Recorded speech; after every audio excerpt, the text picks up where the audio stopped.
मोहर लगेगी हाथी पे वरना गोली घलेगी छाती पे, लाश मिलेगी घाटी में। बुंदेलखंड में अभी भी सावंतवाद है। जो अपने आप को तानाशाह मानते हैं और ऐसे लोग अगर विरोध करते हैं तो हमें लगता है कि उनको विरोध करना चाहिए। आपकी मीटिंग मुकेश नायक से हुई थी। मेरे कहे पे प्रहलाद लोधी जी को, जो समाजवादी पार्टी के प्रत्याशी थे, उनको भारतीय जनता पार्टी का प्रत्याशी बनाया। प्रहलाद लोधी जी आपके खिलाफ पत्राचार कर रहे हैं। राजनीति का ठीकरा हमारे ऊपर फोड़ना है तो फोड़ते रहे, हम कहाँ कहाँ किसको किसको जवाब देने जाएंगे। क्या वो लोग आप ही की पार्टी के थे?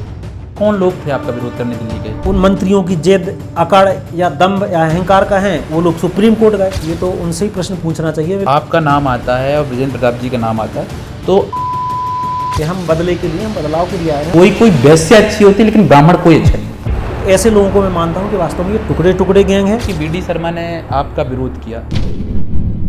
नमस्कार, मैं हूं शिवम पांडे और आप देख रहे हैं पॉडकास्ट विद शिवम। मेरे साथ इस वक्त मौजूद हैं संजय नगायत जी, जो warehousing and logistic corporation के अध्यक्ष हैं। सर, आपका स्वागत है पॉडकास्ट विद शिवम में। धन्यवाद शिवम जी। और ये मेरा ऐसा पहला पॉडकास्ट होगा जिसमें पब्लिक की डिमांड है। बहुत ज़्यादा मैसेज आए, कॉल आए कि आप एक बार संजय नगायत जी का पॉडकास्ट करिए। तो आपकी इतनी ज़्यादा चर्चा हो क्यों रही है जिले भर में?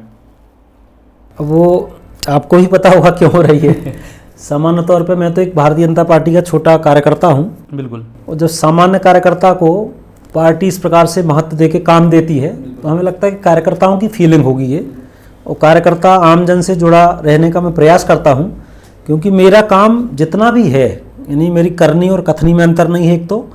और मैंने चाहे विद्यार्थी जीवन से काम किया हो, यानी बाल्यकाल से संघ का स्वयंसेवक, बाद में विद्यार्थी जीवन में अखिल भारतीय विद्यार्थी परिषद के काम में आया, छात्र राजनीति में लंबे समय रहा, मध्य प्रदेश और छत्तीसगढ़ के काम में रहा, बाद में पूर्णकालिक फुल टाइमर भी रहा, और बाद में फिर भारतीय जनता पार्टी के काम में युवा मोर्चा का प्रदेश का मंत्री रहा, कोऑपरेटिव बैंक का चेयरमैन रहा। तो उस दृष्टि से मुझे लगता है कि जो काम मुझे पार्टी या संगठन ने सौंपा कि लोगों के बीच में रहना, लोगों का संगठन करना, और एक जन सामान्य कार्यकर्ता एक सामान्य परिवार के नाते निकल के, क्योंकि वहाँ की परेशानियाँ, वहाँ की समस्याएं, वहाँ के लोगों से कैसे जुड़ना, उनके साथ में कैसे अटैच्ड होना, बिल्कुल ये रहा मेरी कार्य पद्धति में। उसमें भी दिखावा कहीं कहीं नहीं है, जो मतलब जैसा बाहर दिखता है वैसे ही अंदर हूँ, इसलिए स्वाभाविक एक लोगों का स्नेह है। आपने बड़ा संघर्ष किया यहाँ तक पहुँचने के, कितना संघर्ष रहा यहाँ तक पहुँचने के लिए? निश्चित रूप से मैं मानता हूँ कि जीवन में देखिए संघर्ष तो करना ही पड़ता है। ऐसे मैं भगवान को उदाहरण इसलिए दे रहा हूँ, उनके जैसा तो नहीं हूँ, लेकिन लोग प्रेरणा उनको बनाते हैं। राम बन गए तो बन गए, बिल्कुल। जब राम वन में गए तो बन गए। तो निश्चित रूप से जब उनका संघर्ष जो अयोध्या में नहीं दिखा, लेकिन जब वो बन गए तब उनका संघर्ष दिखा। हमें लगता है कि अगर अपन मनुष्य का जीवन लेके आए हैं और स्ट्रगल करेंगे, संघर्ष करेंगे और सारी स्थिति परिस्थितियों को देखेंगे, फेस करेंगे, उनसे कैसे निजात पाना, कैसे संघर्ष करना, कैसे स्ट्रगल करना, हमें लगता है यही जीवन है। और राजनीतिक जीवन में, सामाजिक जीवन में अगर आपको परेशानियां नहीं आई, अगर आपने संघर्ष नहीं किया, तो हमें लगता है कि आप गलत रास्ते पर रहे होंगे। अगर आप सही को सही और गलत को गलत कहोगे तो जीवन में आपकी परेशानियां आएंगी और आपको स्ट्रगल करना ही पड़ेगा। और मैंने वही करने का प्रयास किया, क्योंकि भारतीय जनता पार्टी में भी ऐसी लंबी परंपरा है। भारतीय जनता पार्टी जहाँ से चली, संघ परिवार में भी हमारे संघ 1925 में जब राष्ट्रीय स्वयंसेवक संघ बना तो संघ कहाँ से कहाँ पहुँचा। आज संघ के 100 साल हुए हैं। आज संघ दुनिया का सबसे बड़ा स्वयंसेवी संगठन है। भारतीय जनता पार्टी दुनिया की सबसे बड़ी पार्टी है। तो इस दृष्टि से हम शून्य से शिखर तक पहुँचे हैं, तो उसमें संघर्ष ही रहा है। और हमें लगता है कि ये भारतीय जनता पार्टी और संघ की जो लंबी यात्रा है वो हम लोगों को कहीं ना कहीं प्रेरणा के लिए, संघर्ष के लिए प्रेरणा देती है। सर, जो आपकी छवि है वो बहुत तेज तर्रार है, अपनी बात मुखरता से रखते हैं, तो इससे आपका फायदा होता है या नुकसान होता है? देखिए, मैं राजनीति डिप्लोमेटिक नहीं करता, बिल्कुल, फायदा हो या नुकसान, लेकिन जहाँ जो बोलना चाहिए वहाँ मैं बोलता हूँ। और हमें लगता है कि अगर अपने को मनुष्य का जीवन मिला है तो बड़ी मुश्किल में मिला है। कहते हैं कि 33 कोटि योनियों में जन्म लेने के बाद मनुष्य का जीवन बड़ी मुश्किल में मिलता है। मनुष्य का जीवन मिलना और वो भी हिंदू धर्म में जन्म मिलना मेरे को लगता है कि सबसे बड़ा सौभाग्य है। भारत जैसे देश में जन्म मिलना अपने आप में सौभाग्य है, जहाँ एक लंबी श्रृंखला है। तो जो सही है तो सही, और गलत है तो गलत बोलना चाहिए। हमें लगता है इसी का नाम जीवन है। तो इस प्रकार का मैं प्रयास करता हूँ। आपने एक इंटरव्यू में सावंतवाद की बात की। आपको लगता है कि बुंदेलखंड में अभी भी सावंतवाद है या सावंतवाद हावी है? बिल्कुल मेरा मानना है कि हालांकि भारतीय जनता पार्टी की सरकारों में जहाँ जहाँ इस प्रकार की समस्याएं नहीं, उन समस्याओं को कहीं ना कहीं समाधान करने का प्रयास हुआ है, हो भी रहा है। लोकतंत्र तो भी अब बहुत है, लेकिन हम लोग बुंदेलखंड में जानते हैं, मैं जब जिला सहकारी केंद्रीय बैंक का अध्यक्ष बना तो 10 लोग शुभकामनाएं देने आते थे, क्योंकि मैं देश में सबसे कम उम्र का उस समय कोऑपरेटिव बैंक का चेयरमैन बना था। तो लोग शुभकामनाएं देने आते थे और 10 लोगों में से 9 लोग कहते थे कि भैया आप बैंक के अध्यक्ष बन गए, लेकिन बैंक अध्यक्ष 20 साल भैया राजा रहे, उनसे थोड़ा डर के रहना, उनके लोगों से डर के रहना। वो बहुत बड़े अपराधी, माफिया, बाहुबली हैं, पता नहीं क्या आपका करा दें, कितने उनने क्या क्या कितने अपराध उनके नाम पे हैं, कितनी हत्याओं के आरोप हैं, सारे सब ऐसी बातें। तो उस समय उनका मैंने चुनाव देखा, हम लोग बहुत छोटे छोटे थे। तो जब उनका चुनाव हुआ तो चुनाव में नारा लगता था कि मोहर लगेगी हाथी पे वरना गोली घलेगी छाती पे, लाश मिलेगी घाटी में। और ये नारा कोई लुके छिपे पर्दे के पीछे से नहीं लगता था, मंच से लगता था। बिल्कुल। और लोग इस नारे से प्रभावित होकर डर के लोग वोट देते थे। तो मैं उस क्षेत्र का हूं। बिल्कुल। तो ये सामंतवाद नहीं है क्या? सामंती व्यवस्था ये कोई जाति की नहीं है, कोई भी हो सकता जो तानाशाही करे, जो ये कहे कि मैं ही जो चाहूंगा वो ही होगा। लोकतंत्र वगैरह कुछ नहीं है, कोई सबका साथ सबका विकास कुछ नहीं है। इस प्रकार की प्रवृत्ति वाले सामंती प्रवृत्ति के लोग होते हैं। और मेरा मानना है कि जैसे एक समय जम्मू कश्मीर में आतंकवाद रहा, अब तो भारतीय जनता पार्टी की सरकार में वो भी लगभग अंतिम सांसें ले रहा। छत्तीसगढ़ और बाकी कुछ राज्यों में नक्सलाइट समस्या भी रही, वो भी अंतिम सांसें ले रही भारतीय जनता पार्टी की सरकार में। भारतीय जनता पार्टी की सरकार में हमें लगता है कि सामंतवाद समाप्त तो होगा, लेकिन ऐसा भी नहीं कि बुंदेलखंड में सामंतवाद है नहीं और नहीं रहा। गढ़ियों से महलों से ही राजनीति चलती थी। उनको लगता था कि गढ़ी महल वाले ही राजनीति करेंगे, बाकी सामान्य परिवारों के लोग या शोषित वंचित पीड़ित लोग, इनके परिवारों के लोग राजनीति कर नहीं सकते हैं। मुझे लगता है कि मैंने इनका प्रतिनिधित्व किया है, इसलिए भी लोगों को दिक्कत है। और मुखरता के साथ, प्रखरता के साथ इसलिए बोलता हूँ कि जहाँ भी व्यवस्था की बात आएगी, जहाँ भी तानाशाही की बात आएगी, जहाँ भी गुंडागर्दी इस प्रकार की बात आएगी कि मोहर लगेगी हाथी पे वरना गोली घलेगी छाती पे, तो वहाँ सबसे पहले मैं अपनी छाती लगाऊंगा, उनसे लड़ने के लिए भी खड़ा हूँ। चाहे इस प्रकार की तानाशाही करने वाले कोई किसी जाति और समाज और वर्ग के हों, उनसे मैं संघर्ष करने और सामने खड़े होने में मतलब अपने आप को कभी नहीं मानता कि मेरे को पीछे रहना चाहिए। और मुझे लगता है कि यही शायद इस जीवन के लिए यही अपने को जिम्मेवारी मिली है, इसलिए मैं प्रयास करता हूँ। आपने अभी कहा कि मैं सावंतवाद का विरोध करता हूँ, इसलिए लोगों को दिक्कत है। तो कुछ लोग आपके समर्थन में भी तो होंगे, इस व्यवस्था से पीड़ित भी तो होंगे। मैंने कहा ना कि 1 या 2 लोगों को लगता है कि हम पूरी व्यवस्था चलाएंगे। ऐसा कोई जातीय समाज का पन्ना जिले में नहीं है, किसी भी जाति का हो, उस जाति के 99% लोग मेरे समर्थक हैं। बिल्कुल। चाहे आप वंचित, शोषित, पीड़ित, अनुसूचित जाति जनजाति में चले जाओ, चाहे पिछड़े वर्ग में चले जाओ, चाहे ब्राह्मणों में चले जाओ, इवन ठाकुरों में भी चले जाओ, तो 99% लोग मेरे समर्थक हैं। बिल्कुल। 1 या 2 लोगों की मैं परवाह नहीं करता जो अपने आप को तानाशाह मानते हैं।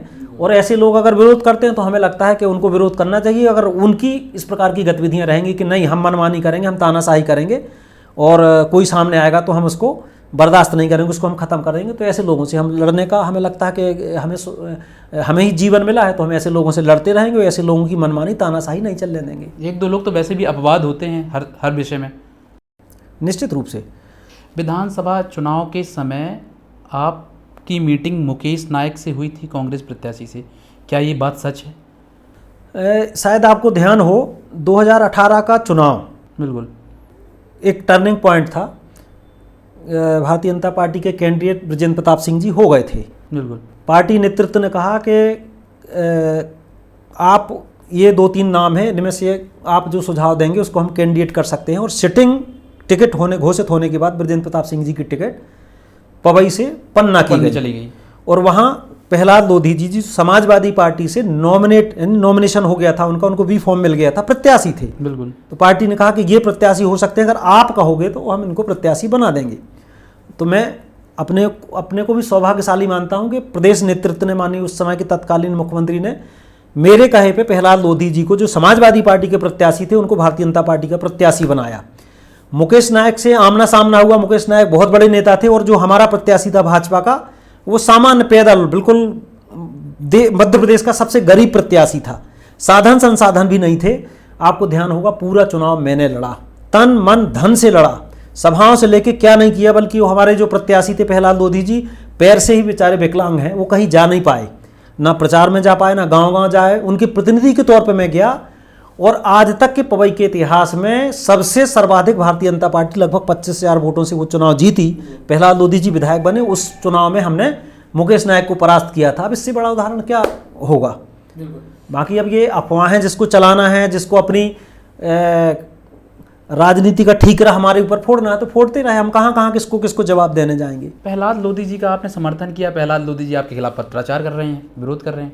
अब ये उनसे पूछना चाहिए कि क्यों कर रहे हैं, बाकी वो कहाँ से आए, कैसे आए, उनकी पृष्ठभूमि क्या रही, वो एक बार पूछना चाहिए कि उसमें संजय नगाइच जी की क्या भूमिका है। बिल्कुल वही अच्छे से जवाब दे पाएंगे। वो पत्राचार कर रहे हैं नहीं कर रहे हैं मेरे ये संज्ञान में नहीं है। और समाजवादी पार्टी के प्रवक्ता हैं राजकुमार भाटी, उन्होंने ब्राह्मण समुदाय को लेकर एक आपत्तिजनक टिप्पणी की। उन्होंने कहा ना ब्राह्मण अच्छे होते हैं ना वैश्य अच्छी होती है, कोई वैश्य अच्छी होती है लेकिन ब्राह्मण कोई अच्छा नहीं होता। निश्चित रूप से ये बहुत आपत्तिजनक भाषा है और मैं देखता हूँ, मेरे को लगता है कि जो ये भाटिया जो समाजवादी पार्टी का प्रवक्ता है, वास्तव में ये सनातन संस्कृति हिंदुत्व के खिलाफ भी आपत्तिजनक बातें करता है। ऐसे लोगों को मैं मानता हूँ कि वास्तव में ये टुकड़े टुकड़े गैंग है। जिस प्रकार से कुछ लोग देश में तथाकथित हिंदुत्व के खिलाफ, सनातन धर्म के खिलाफ काम कर रहे हैं, क्योंकि आपको ध्यान में होगा विवेकानंद जी ने कहा था कि अगर हिंदुत्व को कमज़ोर करना है तो ब्राह्मणत्व को कमज़ोर करो। तो ये निश्चित रूप से हिंदुत्व को कमज़ोर करने का काम कर रहे हैं। ऐसे लोगों की निंदा होनी चाहिए। और हम लोग तो वैसे भी कहते हैं कि सबका साथ सबका विकास, और ऐसे लोग निश्चित रूप से मान्यता ऐसे बयानों को नहीं दी जा सकती। और इसी कारण आज समाजवादी पार्टी कहाँ है, वो आने वाले चुनाव में भी समाजवादी पार्टी को पता चलेगा कि कहाँ जाएगी। सर, सरकार आपकी उत्तर प्रदेश में भाजपा की है, क्या ऐसे लोगों को सलाखों के पीछे नहीं होना चाहिए? उनका ट्रीटमेंट हो ही रहा है और होगा। और आप जानते हैं कि हमारे जो वहाँ के मुख्यमंत्री हैं, यशस्वी मुख्यमंत्री योगी आदित्यनाथ जी, इन सब मामलों में सनातन हिंदुत्व के मामले में प्रॉपर ट्रीटमेंट करते हैं। तो ये उनके संज्ञान में आया होगा और जल्दी से जल्दी उनका ट्रीटमेंट हो भी जाएगा। सर, पन्ना जिला विकास में इतना पीछे क्यों है? आप अपने पड़ोसी ज़िले देखेंगे, सतना देखेंगे, कटनी देखेंगे, छतरपुर देखेंगे, ये गति कर रहे हैं विकास में, और हमारा पन्ना पीछे क्यों है इतना? तुलनात्मक रूप से अगर हम वास्तव में मालवा, मध्य भारत या बुंदेलखंड की तुलना करें तो पूरा बुंदेलखंड लगभग ऐसी स्थिति में रहा है। बुंदेलखंड को समय समय पर जैसा प्रतिनिधित्व मिलना चाहिए मिला नहीं, मिला भी तो लोगों की प्रायोरिटी रही नहीं। हाँ, ये सही बात है कि आज भी सड़क, बिजली, पानी, शिक्षा और स्वास्थ्य के विषयों को लेकर हमको संघर्ष करना पड़ा। लेकिन तुलनात्मक रूप से अगर अपन 20-25 साल पहले जाएंगे तो अपन देखते थे कि गड्ढों में रोड रहती थी, जले ट्रांसफार्मर, खम्भे नहीं रहते थे, लाइट नहीं रहती थी। तो उस दृष्टि से भारतीय जनता पार्टी की सरकार में विकास तो बहुत हुआ है। हाँ, जो कमी है जहाँ जैसा लगता है, तो अब कहीं ना कहीं प्रदेश के यशस्वी मुख्यमंत्री डॉक्टर मोहन यादव जी इस मामले पे बहुत गंभीर हैं। विधानसभा भी जा रहे हैं, जिलों में भी जा रहे हैं। बुंदेलखंड को लेके भी उनकी बहुत प्रायोरिटी, बहुत प्राथमिकता है, हम लोगों की चर्चा होती है। और यही मैं तो मानता हूं कि हम जैसे लोगों को, एक सामान्य परिवार, सामान्य किसान के परिवार को इतनी बड़ी जिम्मेवारी देना, हमें लगता है कि बुंदेलखंड की चिंता के रूप में ही इसको देखना चाहिए। कि बुंदेलखंड की चिंता ना होती तो हम जैसे लोगों को कभी इतनी बड़ी जिम्मेवारी और प्रदेश सरकार में प्रतिनिधित्व नहीं मिलता। आप देखेंगे कि उमा भारती बस बुंदेलखंड से सीएम रहीं, अधिकतर प्रतिनिधित्व मालवा को मिलता रहा, क्या कारण है? अब देखिए, इसमें तो मेरिट पे, योग्यता पे निर्णय होता है। बिल्कुल। उमा भारती जी मुख्यमंत्री रही ना, बिल्कुल। आज बीच में माननीय शिवराज जी मुख्यमंत्री थे, वो मध्य भारत के थे। अभी माननीय मोहन यादव जी मुख्यमंत्री हैं तो वो मालवा के हैं। तो अलग अलग रीजन के लोग, अलग अलग क्षेत्रों के लोग समय समय पर प्रतिनिधित्व करते हैं।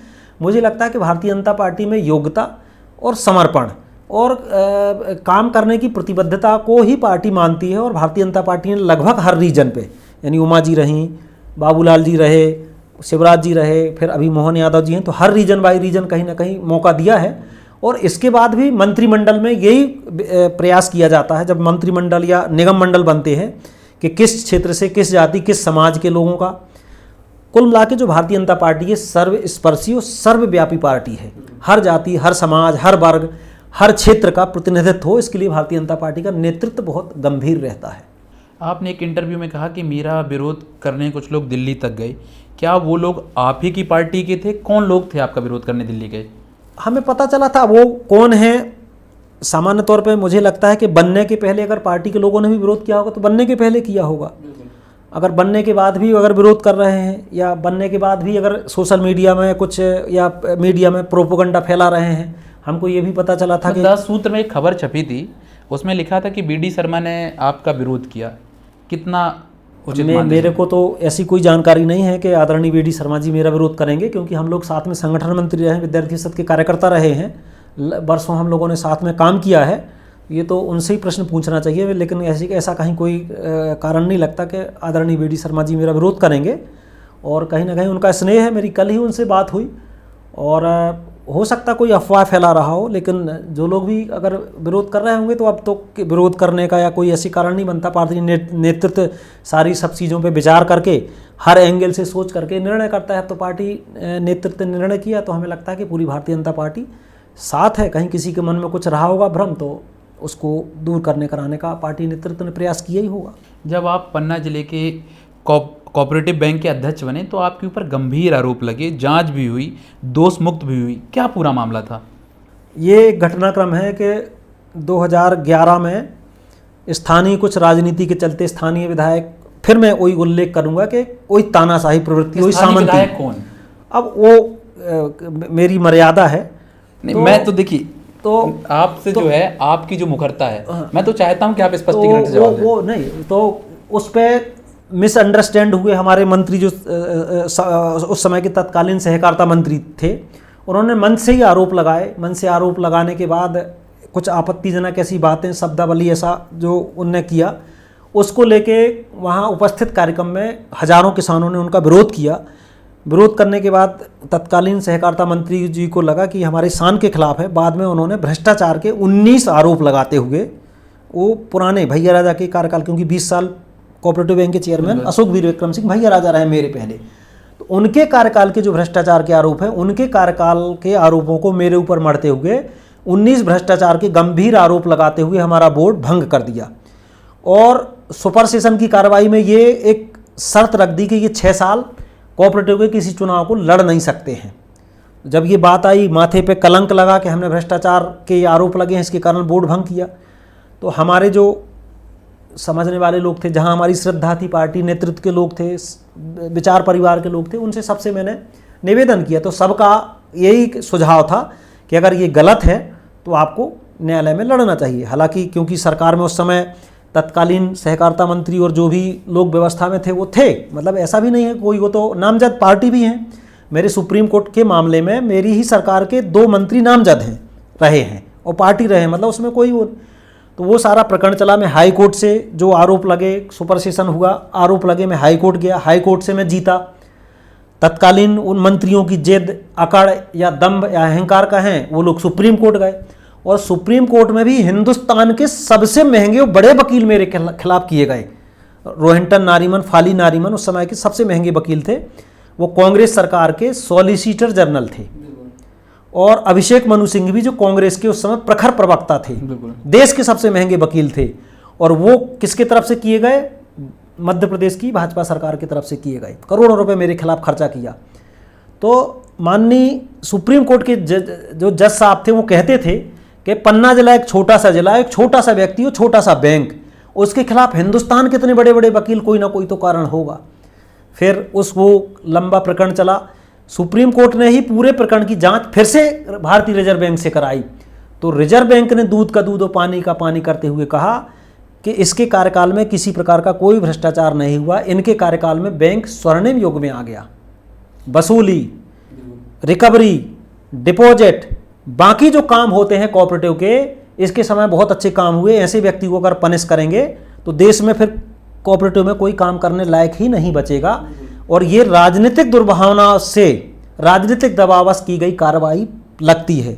जब रिजर्व बैंक ने ये रिपोर्ट दी तो सुप्रीम कोर्ट ने फिर पूरे आर्गूमेंट करते हुए जब फैसला हुआ, तो फैसला गूगल में है और मेरे नाम से वो कानून, भारतीय इंडियन कानून के नाम से पढ़ा जाता है, Sanjay Nagaich versus MP state के नाम से। तो वो लैंडमार्क जजमेंट बना।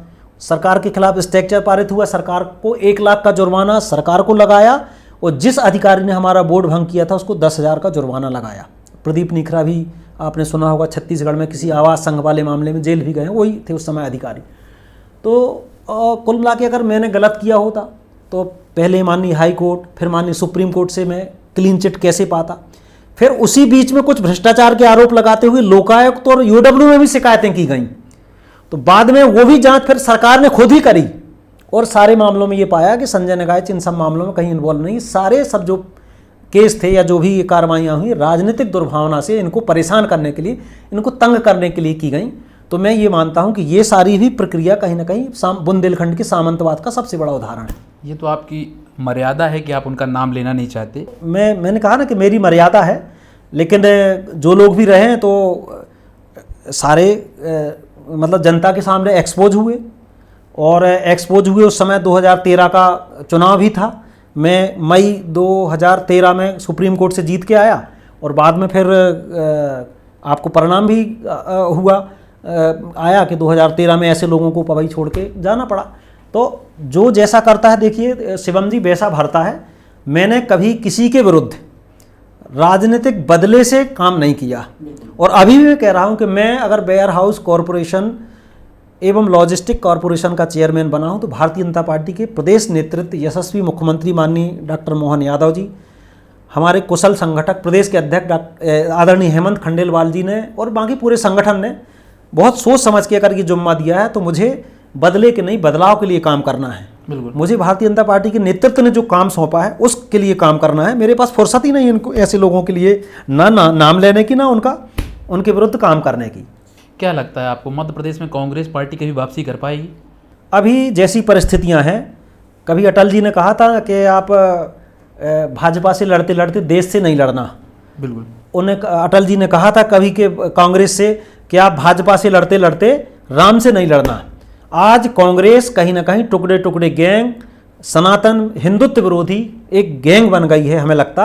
और कांग्रेस जब तक अपनी नीति, नियम और नेतृत्व पे अच्छी गंभीरता से विचार नहीं करेगी, और देखिए ये आत्मा है, हिंदुस्तान की आत्मा है सनातन और हिंदुत्व, तो उसके अगर खिलाफ आप काम करेंगे तो हमें लगता है कि कांग्रेस अभी तो गर्त में ही जा रही है। निश्चित रूप से हमें लगता है उसके ताबूत में 2-4 कीलें और बची होंगी तो वो भी ठोकेंगी। मध्य प्रदेश के पूर्व मुख्यमंत्री हैं शिवराज सिंह चौहान जी और वर्तमान मुख्यमंत्री हैं मोहन यादव जी, दोनों में आप क्या अंतर महसूस करते हैं? देखिए, अपने अपने समय का अपना अपना काम है। आदरणीय शिवराज जी भी हमारे मुख्यमंत्री रहे हैं, उनने अपने ढंग से काम करने का प्रयास किया और उसका ही परिणाम था कि मध्य प्रदेश में 20 साल भारतीय जनता पार्टी की सरकार उनके नेतृत्व में चली। अब उनके 20 साल की तुलना अपन 2 साल के आदरणीय मोहन यादव जी की नहीं कर सकते हैं। मोहन यादव जी भी, आदरणीय मुख्यमंत्री जी, बहुत स्ट्रेट फॉरवर्ड हैं और एक एक विषय, यानी छोटा बच्चा भी अगर उनको कोई सुझाव देता है तो अगर वो सुझाव जनहित लोक कल्याण का है तो जिज्ञासा बस उसको सुनते हैं। हम लोग क्योंकि साथ में काम करते हैं, माननीय मुख्यमंत्री जी का जिज्ञासा, काम करने की कार्य पद्धति, स्ट्रेट फॉरवर्ड, जो जैसे अंदर हैं वैसे बाहर हैं, मतलब उनकी करनी और कथनी में अंतर नहीं है और अद्भुत है। मुझे लगता है कि आप ये देखना कि आने वाले समय में जब भी 2028 का चुनाव होगा, क्योंकि अभी निगम मंडलों की नियुक्तियां हो रही हैं, जैसी नियुक्तियों में उत्साह है, कार्यकर्ताओं का उत्साह है, यानी जिलों जिलों में जा रहे हैं, भाजपा कार्यालय में ऐसी भीड़, ऐसा जन सैलाब आ रहा है कि कार्यकर्ताओं का ऐसा जन सैलाब, ऐसा उत्साह मैंने कभी नहीं देखा। ये डॉक्टर मोहन यादव जी के नेतृत्व में ही संभव हो पाया है। हमें लगता है कि जब 2028 के चुनाव में जाएंगे तो मोहन यादव जी के नेतृत्व में आप 100% नोट कर लेना कि 200 पार जाएंगे।